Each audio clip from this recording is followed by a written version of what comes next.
Hello everyone.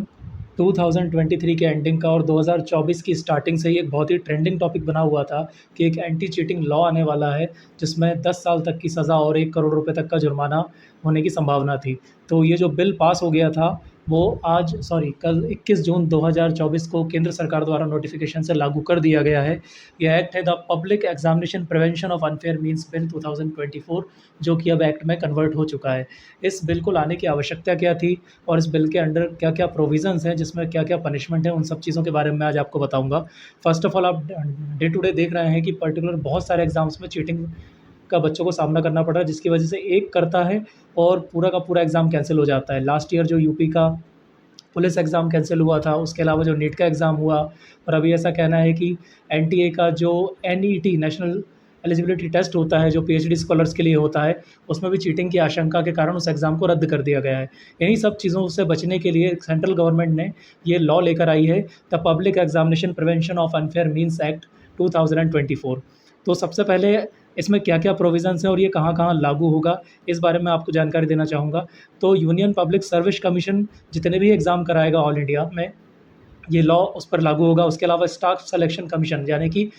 SSC का exam जिसे कहते हैं, जिसमें बहुत सारे एग्ज़ाम्स होते हैं क्लर्क वगैरह के, ये और अदर स्टाफ्स के लिए ये उन पर लागू होगा। और ये वाले exam central government as well as जो स्टेट गवर्नमेंट होती है, ये लेती हैं, जिस पे ये लागू होगा। उसके अलावा रेलवे रिक्रूटमेंट बोर्ड्स के एग्ज़ाम पे ये लागू होगा। इंस्टीट्यूट ऑफ बैंकिंग पर्सनल, जितने भी बैंकिंग के एग्ज़ाम होते हैं, वेदर वो प्राइवेट बैंकिंग के हो या गवर्नमेंट बैंकिंग के हो, इन सभी पे ये लागू होंगे। इसके अलावा मिनिस्ट्री और डिपार्टमेंट जो सेंट्रल गवर्नमेंट के हैं या उनसे अटैच रिलेटेड सबऑर्डिनेट ऑफिसेज़ के एग्ज़ाम होंगे, ये कानून उन पे भी लागू होगा। इसके अलावा नेशनल टेस्टिंग एजेंसी जो एनटीए है, जो फ़िलहाल में नीट और जेईई जैसे एग्ज़ाम कराती है, और जिसके अलावा और वेरियस एग्ज़ाम्स ये एनटीए जो नेशनल टेस्टिंग एजेंसी है सेंट्रल गवर्नमेंट की कराती है, इसके कराए हुए एग्ज़ाम्स पे भी ये कानून लागू होगा। और इसके अलावा such other authority as may be notified by the central government.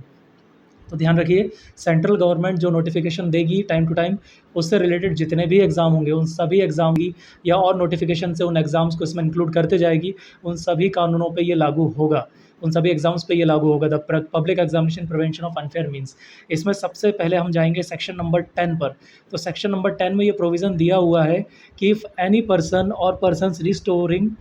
to unfair means and offences under this act shall be punished with imprisonment for a term not less than 3 years, but which may extend it to 5 years, and with fine up to 10 lakh rupees. In case of default of payment of fine, and additional punishment of imprisonment shall be imposed as per the provisions of भारतीय न्याय संहिता 2023। तो इसमें ये कहना है सरकार का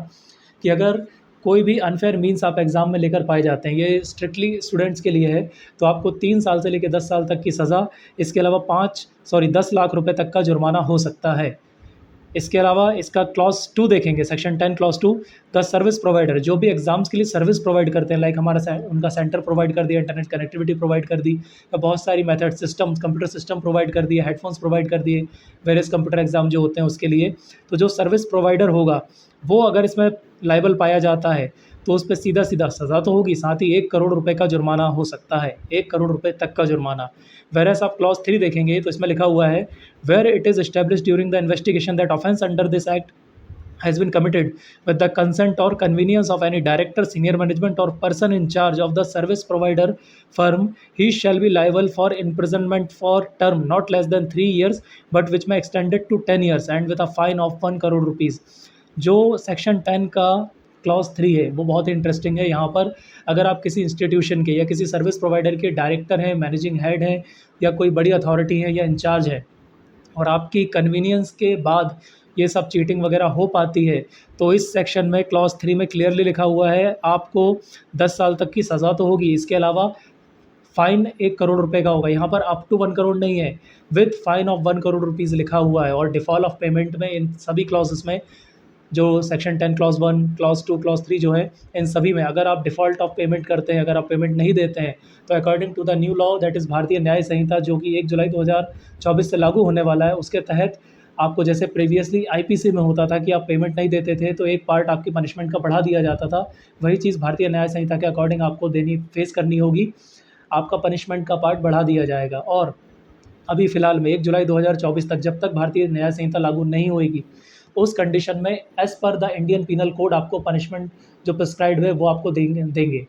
और जैसे ही 1 जुलाई 2024 को भारतीय न्याय संहिता लागू हो जाएगी। उसके बाद ये जो डिफ़ॉल्ट ऑफ पेमेंट वाला प्रोसीजर है, ये उसके अकॉर्डिंग चलेगा। एज़ वेल एज़ इसमें एफआईआर दर्ज होगी। जी हाँ, जो the public examination prevention of unfair means act है, इसमें एफआईआर दर्ज होगी, उसके बाद कार्रवाई होगी। So students of board classes, various competitive exams, आप ऐसी अनयूजुअल एक्टिविटीज़ से, अनफेयर मीन्स से दूर रहें तो उतना अच्छा होगा। अगर कोई आपको व्हाट्सएप वगैरह पे भी कोई पेपर वगैरह कुछ सेंड करता है, तो ये आपके लिए बहुत अच्छा होगा कि आप जो स्पेसिफाइड अथॉरिटीज़ हैं या पुलिस है, उनसे संपर्क करें और उन्हें इस चीज़ की जानकारी दें, क्योंकि आगे जाके आप फँसते हैं इसमें, तो आपको एग्ज़ाम से बाहर कर दिया जाएगा, एज़ वेल एज़ आपको पनिशमेंट भी फ़ेस करनी होगी, जो आपके करियर के लिए बिल्कुल भी अच्छा नहीं होगा। इसलिए कभी ऐसी कोई एक्टिविटी में आपको कोई इन्वॉल्व करता है या आपके पास मैसेज करता है, व्हाट्सएप करता है और इन सब चीज़ों में आपको इन्वॉल्व करने की कोशिश करता है, तो आप इससे दूर रहें, क्योंकि अगर ग्रुप में आप इसमें आ जाते हैं तो ऑर्गेनाइज़्ड क्राइम की श्रेणी में आ जाएगा, जिसमें आपको Bharatiya Nyaya Sanhita as well as the public examination prevention of unfair means act, इन दोनों के तहत पनिशमेंट मिलेगी। इसलिए आप जितना हो सके उतना इन सब अनयूजुअल एक्टिविटीज़ से दूर